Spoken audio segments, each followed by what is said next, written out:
Hello student, देखिए भाई, इससे पहले जो हमने आपको चैप्टर कराया था वो था लोकतंत्र। और लोकतंत्र के बाद में हमारा जो नेक्स्ट चैप्टर शुरू होता है वो है अध्याय 4। और उसमें हम विश्व का इतिहास, विश्व के इतिहास के बारे में हम आज अध्ययन करेंगे। और उसमें सबसे पहले जो बात चलती है वो यूरोप में राष्ट्रवाद का उदय। देखिए भाई, बात करते हैं हम यूरोप में राष्ट्रवाद का उदय, बात करते हैं राष्ट्रवाद की कि राष्ट्रवाद क्या है। तो राष्ट्रवाद की हम बात करते हैं कि राष्ट्रवाद एक ऐसी भावना है, राष्ट्रवाद एक ऐसी भावना है,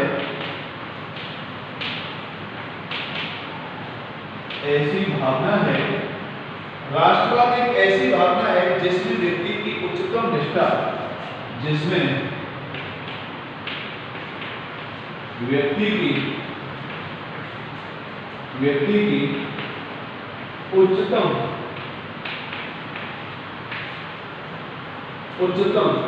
निष्ठा, जिसमें व्यक्ति की उच्चतम निष्ठा राष्ट्र के प्रति समर्पित होती है, राष्ट्र के प्रति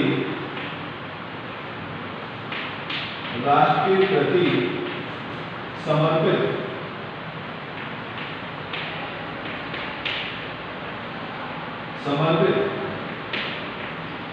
होती है। राष्ट्रवाद एक ऐसी भावना है जिसमें व्यक्ति की उच्चतम निष्ठा राष्ट्र के प्रति समर्पित होती है, जिसे हम कहते हैं भाई देशभक्ति, राष्ट्र प्रेम। ये क्या है? और ये राष्ट्र प्रेम जैसे यहाँ बताया गया है कि यूरोप में राष्ट्रवाद का उदय, सबसे पहले यूरोप में इस राष्ट्रवाद का उदय हुआ। भाई अपने राष्ट्र के प्रति एक ऐसी भावना कि हम राष्ट्र के लिए पूरी तरह से समर्पित हैं, उसे बचाने के लिए हम अपना सर्वोच्च त्याग करने को तैयार हैं, उसे ही हम राष्ट्रवाद कहते हैं या उसे ही राष्ट्रवाद कहा जाता है। स्वतंत्रता की इच्छा और राष्ट्र बनने की सशक्त अभिव्यक्ति अमेरिका के स्वतंत्रता संग्राम में देखी जा सकती है। कि यहाँ पे कह सकते हैं स्वतंत्रता की इच्छा, स्वतंत्रता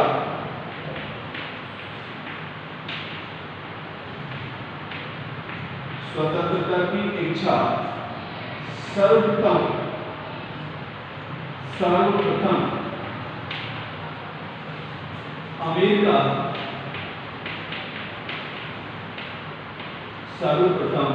अमेरिका के स्वाधीनता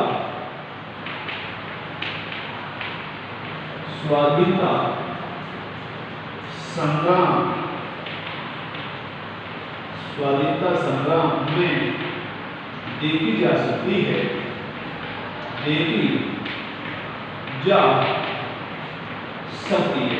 तो हम ये कहें कि सबसे पहले ये जो स्वतंत्रता की जो भावना का उदय हुआ वो सबसे पहले हम अमेरिका की स्वतंत्रता संग्राम में देख सकते हैं। राज्य की यूरोप में पहली स्पष्ट अभिव्यक्ति 1789 में फ्रांसीसी क्रांति के साथ में हुई। राष्ट्र की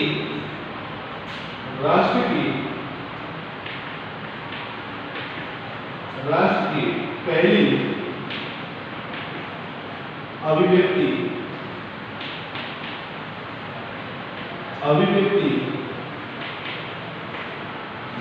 राष्ट्र की पहली अभिव्यक्ति की स्पष्ट भावना यूरोप में फ्रांसीसी क्रांति के साथ हुई। 1789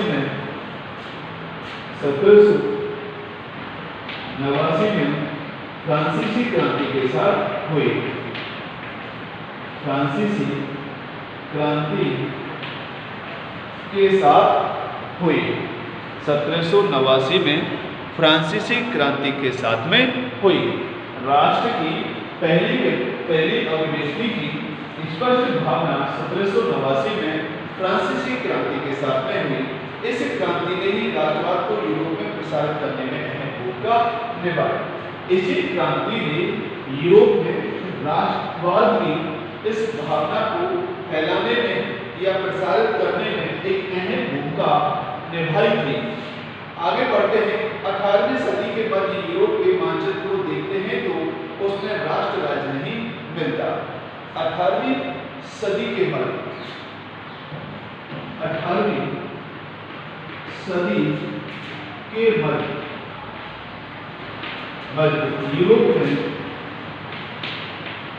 यूरोप के मानचित्र में 18वीं सदी के मध्य यूरोप के मानचित्र में हम देखें तो उसमें राष्ट्र राज्य नहीं मिलते। यूरोप के मानचित्र में राष्ट्र राज्य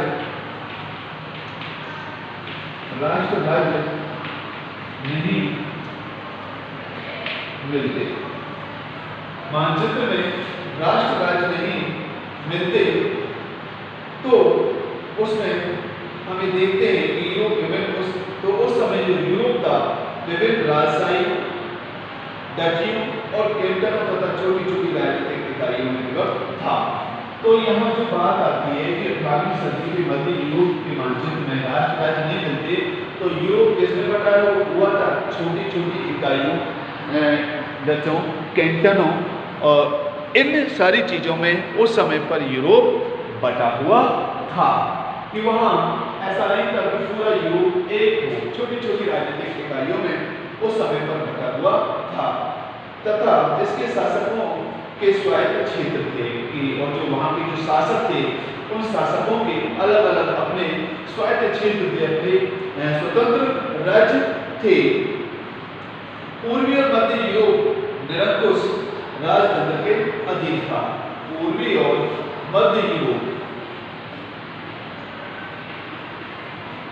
पूर्वी और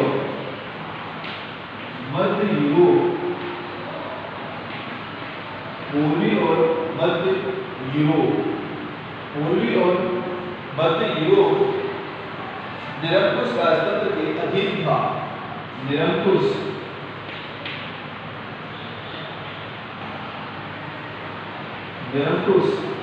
राजतंत्र के अधीन था। पूर्वी और मध्य यूरोप निरंकुश राजतंत्र के अधीन था और इन क्षेत्रों में तरह तरह के लोग रहते थे और ये अपनी भाषा अपने आप को एक सामूहिक पहचान या किसी सामान्य संस्कृति का भागीदार नहीं मानते थे। वे अलग अलग भाषाएं बोलते थे और विभिन्न नस्लीय समूह के सदस्य थे।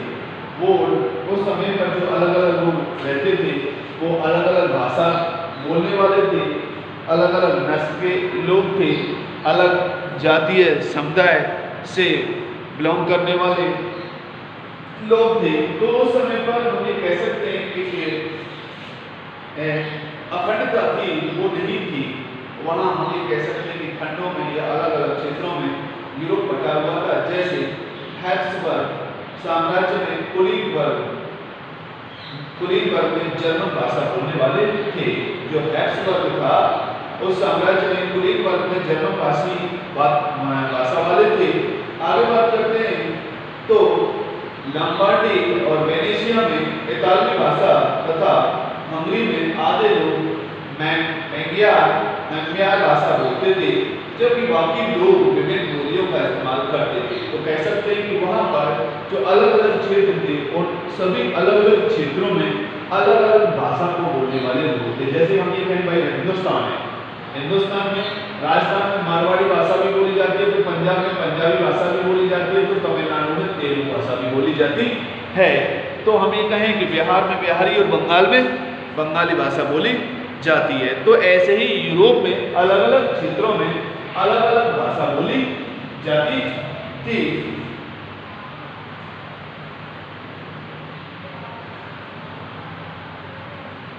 जबकि बाकी लोग विभिन्न बोलियों का इस्तेमाल करते थे। गलेशिया में कुलीन वर्ग पोलिश भाषा बोलता था। ऐसा फर्क राजनीतिक एकता को आसानी से बढ़ाया और देने वाला नहीं था। इस तरह के समूह को आपस में बांधने वाला तत्व केवल सम्राट के प्रति सबकी निष्ठा थी।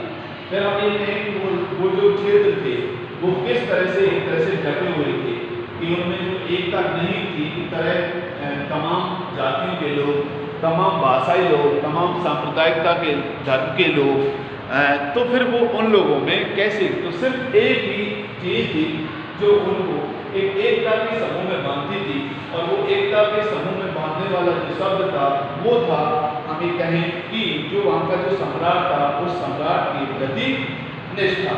आगे बात आती है यही बात कि ऐसे कौन से कारण थे कि फिर वहाँ राष्ट्रवाद का उदय हुआ, और उन्हीं बातों पर हम चर्चा करेंगे।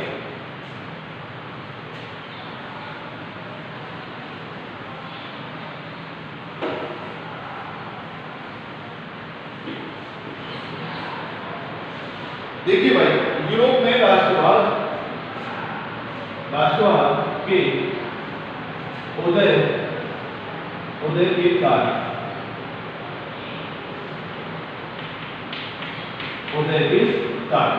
यूरोप में राष्ट्रवाद के उदय के कारण। तो देखिए भाई, नंबर एक आता है मध्यम वर्ग का उदय। मध्यम वर्ग का उदय, मध्यम वर्ग का उदय। देखिए भाई, मध्यम वर्ग के उदय देखिए, यूरोप में सामाजिक और राजनीतिक रूप से जमीन का मालिक कुलीन वर्ग सबसे प्रभुत्वशाली वर्ग था। यूरोप में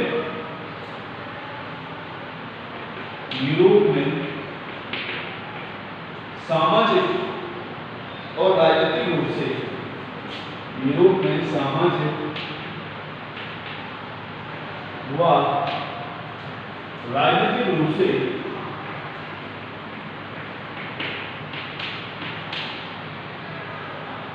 यूरोप में सामाजिक व राजनीतिक रूप से कुलीन वर्ग का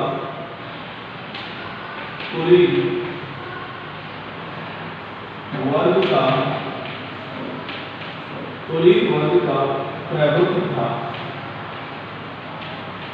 कुलीन वर्ग का प्रभुत्व था। यह वर्ग जनसंख्या के लिहाज से एक छोटा समूह था। यह वर्ग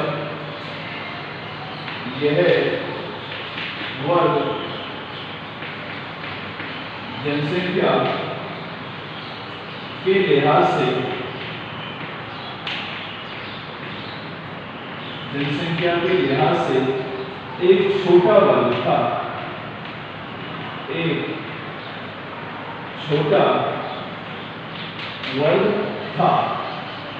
यह वर्ग जनसंख्या के लिहाज से एक छोटा वर्ग था, जबकि यूरोप की अधिकांश जनसंख्या कृषक थी।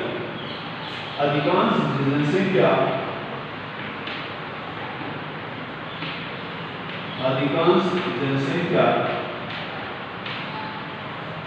कृषक थी। अधिकांश जनसंख्या कृषक थी।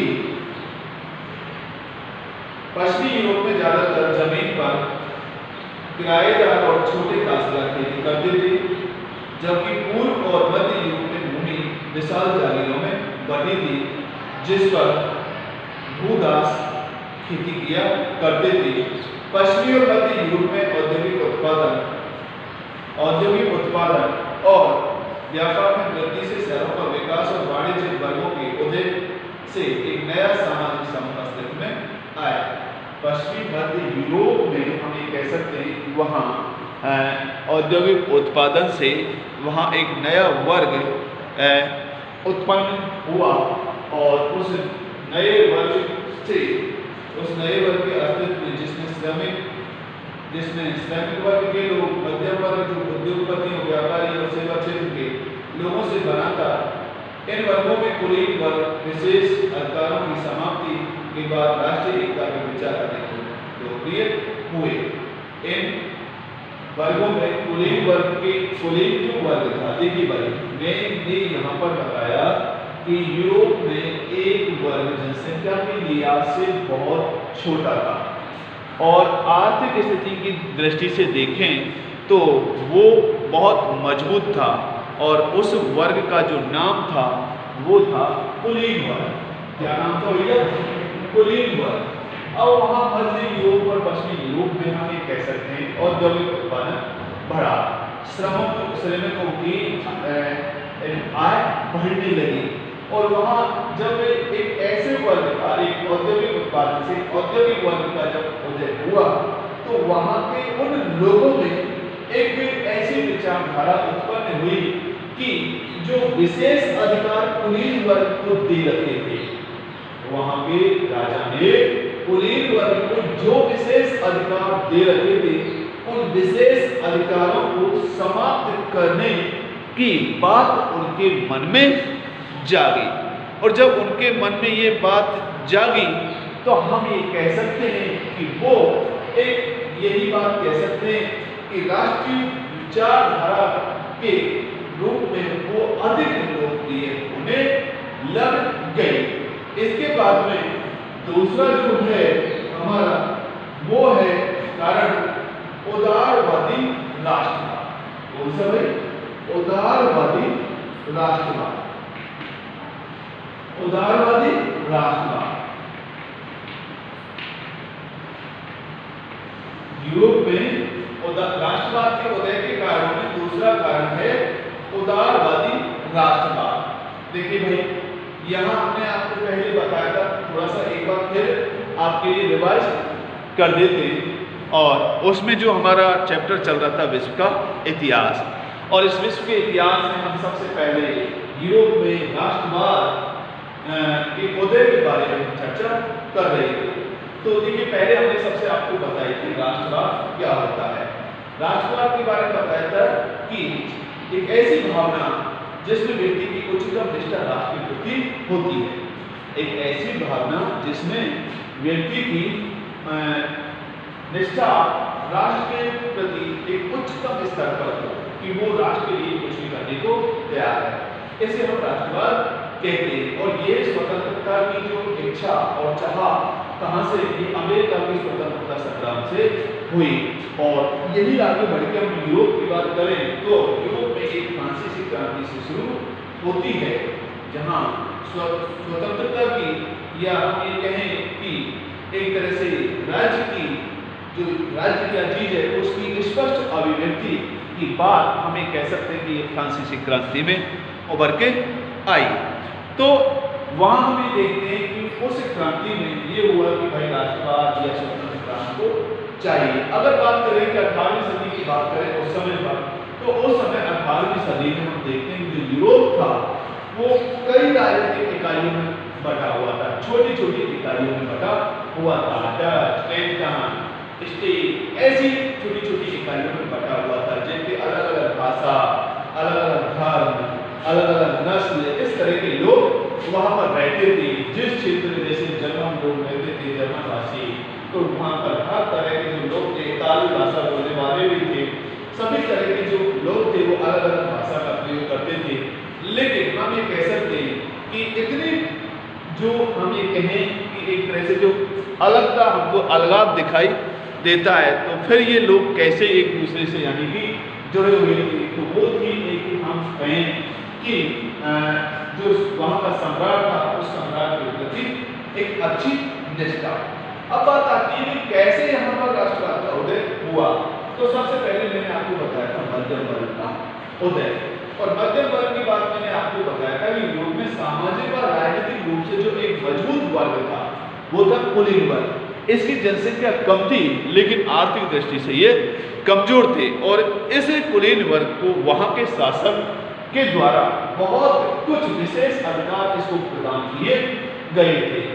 और हम ये कहें कि 18वीं सदी के मध्य में इस यूरोप में एक हम ये कहें कि क्रांति लगाओ चाहे कुछ भी लगाओ, एक औद्योगिक क्रांति, औद्योगिक क्षेत्र में कुछ लोगों का बढ़ावा, कृषकों का बढ़ावा, और वहाँ एक ऐसे श्रमिक वर्ग का, इन सभी श्रमिक वर्गों का जब थोड़ा स्तर बढ़ने लगा, ऐसे वर्ग का बढ़ाव हुआ, तो इस वर्ग ने सबसे पहले जो विरोध किया वो इस बात का किया कि हम जिस देश में रहते हैं, जिस जगह पर रहते हैं, उसमें हमारे साथ में हमारे अधिकार का हनन क्यों होता है। किसी व्यक्ति विशेष को कुछ विशेष अधिकार दिए जाते हैं तो वो इस आधार पर दिए जाते हैं। और वहीं से हम ये कह सकते हैं कि राष्ट्रवाद की भावना यूरोप में उभर करके आती है। तो यूरोप में राष्ट्रवाद के कारणों में एक मध्यम वर्ग का उदय भी कह सकते हैं। और दूसरा जो कारण है वो है उदारवादी राष्ट्रवाद। और इस उदारवादी राष्ट्रवाद को हम कल आपके लिए समझेंगे। आज के लिए बस इतना ही। Thank you.